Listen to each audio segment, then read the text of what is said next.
we separate them as if they're two different things, but real legacy, like something that lives longer than our lifespan, whether Mm. it's a freak accident, an early death, or a long lifetime together, is that we build something that outlives us. And Mm. we cannot do that on our own. The part that to me is most important, because this is where legacy really comes in, because yes, money is key to it, but if you are not able to equip the next generation with the values and the ethics and the reputation to move that forward with the assets that you are providing them, they squander that and your legacy dies with you. In my sister's household, she manages the money as well. She's a CPA, and so that is her background. So for her, is she's just on top of everything. She just naturally took over with that. That makes sense. And her husband is like,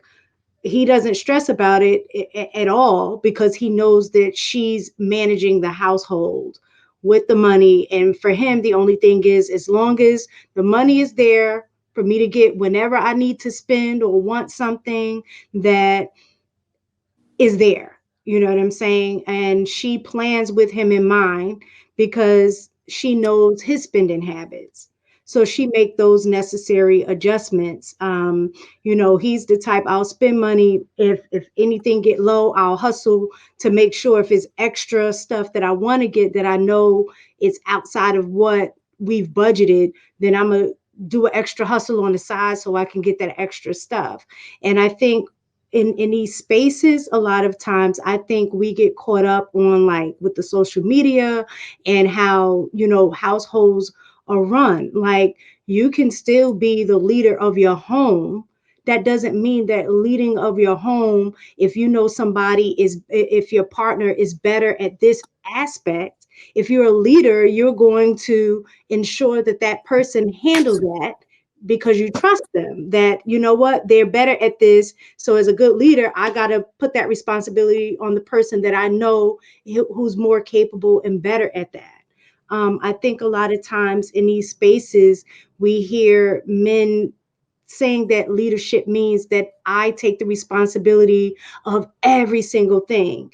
If that's the case, then why have a partner? Why get married? You can take care of everything on your own. Um, in my marriage, me and my husband, we split things. There are certain things that he does as a husband, and that is his role. But if at any point in time he needs me to step in to do something, I have no problems with doing that. He takes me on dates. Sometimes I take him on dates. It doesn't make him a less of a man because tonight I decided that I wanted to pay for the date. You know what I'm saying? I just think that is a balance, and sometimes I think we lose sight of that. Sometimes as women, we feel that the man needs to do everything, in terms of finances. But the truth of the matter is that nowadays it does take, two incomes to run a household. And if there are things that I want to do within my lifestyle, we're going to work together to figure that out. I like to travel. Travel is expensive. So I may not be able to go, to Dubai this year, but we'll plan to go to Dubai if that's something that I want to do. And then it's like, all right, we got 2, 3 years to save. This is how much we need to set aside. And then we go. Is a balancing act. So when people talk about lifestyles, I do believe in a if you're in a middle class, lifestyle, that you can still travel. You can still do those things that you want to do. It just may not be like how we see everything and now mindset. We don't know how to pause and take the time to do things. We just want it immediately. So I wholeheartedly agree with you, Mistaken, and I want to add this to it because I think what you said is absolutely incredible, right? Everybody should be playing up to their strength. And at the same time, I think it is incredibly sexy for a man to truly understand what legacy is. Not just the idea of legacy, but really understand it. And what that means to me and a woman like me is that if I am weak in an area and I'm in charge of the areas that I'm strong in, that you are doing your job to teach me and to Absolutely. better me in the areas that I am weak in, so that if anything happens to you, that I can still continue your legacy. Mhm. And vice versa. If anything were to ever happen to me, that legacy can still continue on.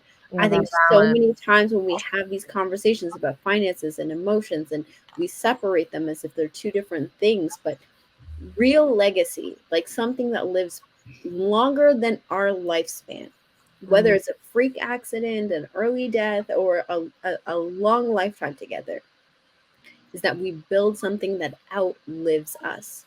And Mm. we cannot do that on our own. And we 100% cannot do that if we are not equipping our partner with all of the strengths that we have in the areas that they are not strong in. And so if we're going to talk about this, about her money is her money, and my money is her money, and you know playing up to make this work so that everybody's using their strengths to make this relationship move forward, it can't just be about me and you. It can't. And we have to be able to plan past that, which means, what are you offering me? What are you teaching me? What are you investing in me? What are you pouring into me that Mm. is going to allow me to continue this past what I would have been able to do on my And own? that's the thing. I think a lot of times when we talk about legacy, it's from what I've seen. Maybe not everyone's thinking the same way, but from what I've seen, a lot of times when they're talking about legacy, they're talking about money. For me, legacy is, I mean, it can be inclusive of that, but for me, legacy has nothing to necessarily do with money at And all. that's where we're different, because to me, money has a lot to do with it. Money has a lot to do with it, because if I cannot give you something to build off of, then there isn't a the chances of legacy are slim to none, I can give you right? skills. But I can give if you the I'm not, skills. yeah, so if I can't give you a home or land or a business or something to build off of, and you can't do that without money, legacy becomes really challenging.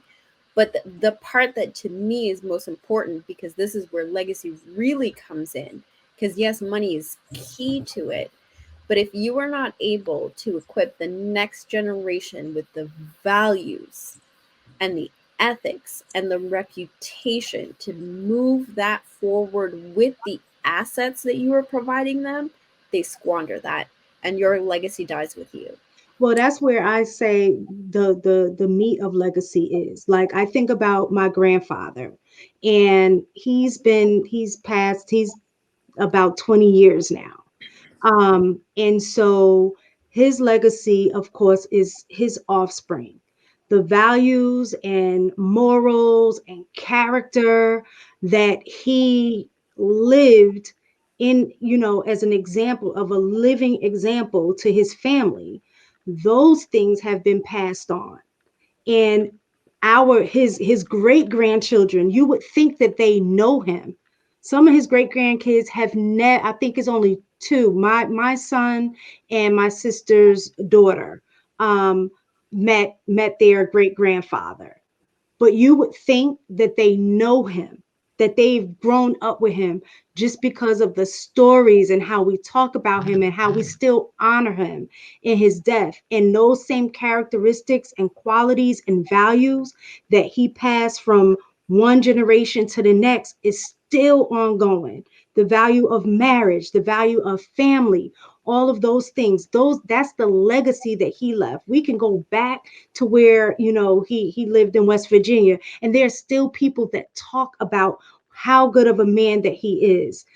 So I look at those things and I'm like, yo, that's what legacy means to me. I know everybody don't agree with that. So he left us with tools and things to help us build the next generation, and it didn't include money at all.